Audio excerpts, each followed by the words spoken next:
Assalamualaikum warahmatullahi wabarakatuh. Saya Muhammad Fathur Razi dari kelas 2E PAI khusus Institut Agama Islam Syarifuddin Wonorejo Lumajang. Baik, pada kesempatan kali ini saya akan sedikit membahas tentang teori kerucut pengalaman oleh Ejerdel untuk memenuhi tugas mata kuliah media pembelajaran dengan dosen pengampu Bapak Dr. Rihwanul Muttaqin MPDI. Baik, teori kerucut pengalaman pertama kali dikenalkan pada tahun 1946 oleh Ejerdel dalam bukunya tentang metode audiovisual dalam pengajaran. Teori pengalaman kerucut Ejerdel banyak digunakan sebagai acuan dan landasan teori penggunaan media dalam proses pembelajaran. Berkembangnya teknologi perfilman pada tahun 1960-an, Ejerdel juga menunjukkan bahwa film memiliki kekuatan untuk mendukung proses belajar seseorang. Del berkeyakinan bahwa simbol dan ide yang bersifat abstrak hanya dapat dipahami dengan lebih mudah manakala dibangun berdasarkan pengalaman yang konkret. Manusia itu memiliki kemampuan untuk memperoleh ilmu pengetahuan dengan menggunakan alat indera yang dimilikinya. Ejerdel dengan kerucut pengalamannya mengemukakan bahwa pengalaman belajar seseorang 75%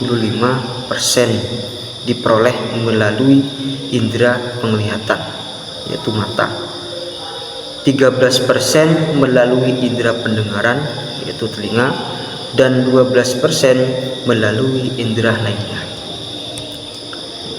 Pemilihan pembelajaran dengan menggunakan video dapat dijadikan sebagai salah satu penguat untuk membantu peserta didik dalam memahami materi pembelajaran.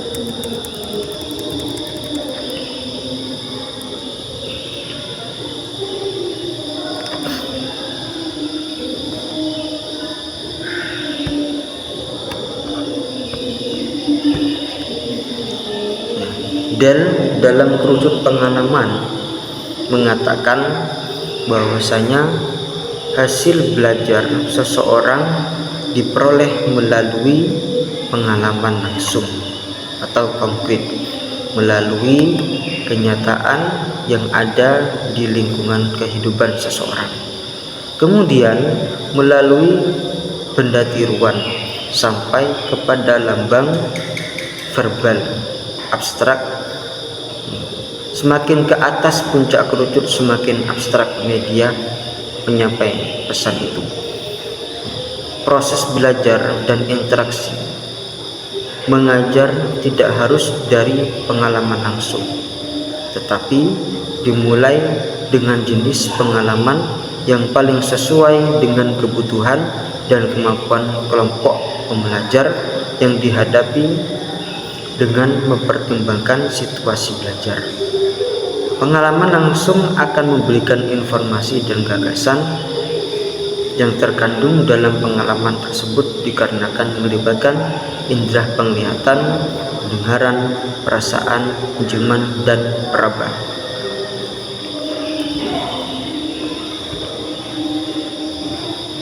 Berikut ini presentase pada kerucut pengalaman oleh Ejerdel.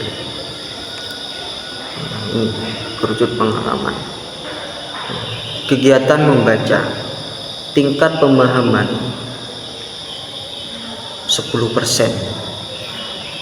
Jadi untuk kegiatan membaca, tingkat pemahaman di situ ada 10%. Mendengar 20% dan melihat gambar 30%. Pada tingkatan ini merupakan pengalaman penggambaran realitas secara langsung sebagai pengalaman yang ditemui pertama kali. Pembelajar masih bersifat sebagai partisipan, sehingga tingkat pemahamannya akan paling sedikit dibandingkan dengan jenis cara pembelajaran lainnya. Berdiskusi itu 50% dan presentasi 70%. Pada tingkatan ini pembelajar sudah diberikan sesuatu bentuk permasalahan yang menstimulasi mereka untuk aktif berpikir.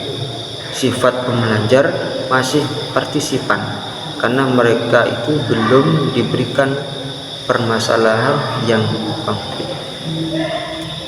Bermain peran, bersimulasi, dan melakukan hal yang nyata itu 90%. Terjun di lapangan. Pada tingkatan terakhir ini, pembelajar sudah bertindak sebagai pengamat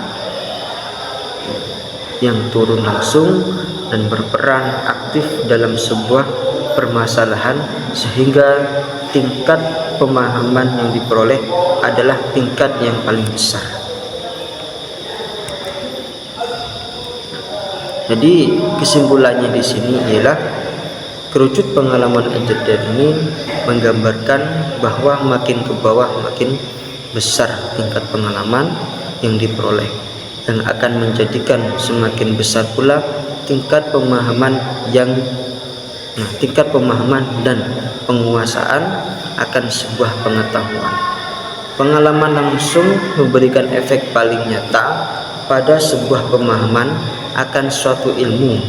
Keterlibatan seseorang dalam sebuah pengalaman nyata membuat ia dapat memahami dan mengingat lebih baik, serta cenderung tidak gegabah dalam pengambilan keputusan karena mempunyai dampak resiko yang nyata pula. Mungkin itu yang bisa saya sampaikan, kurang lebihnya mohon maaf. Assalamualaikum warahmatullahi wabarakatuh.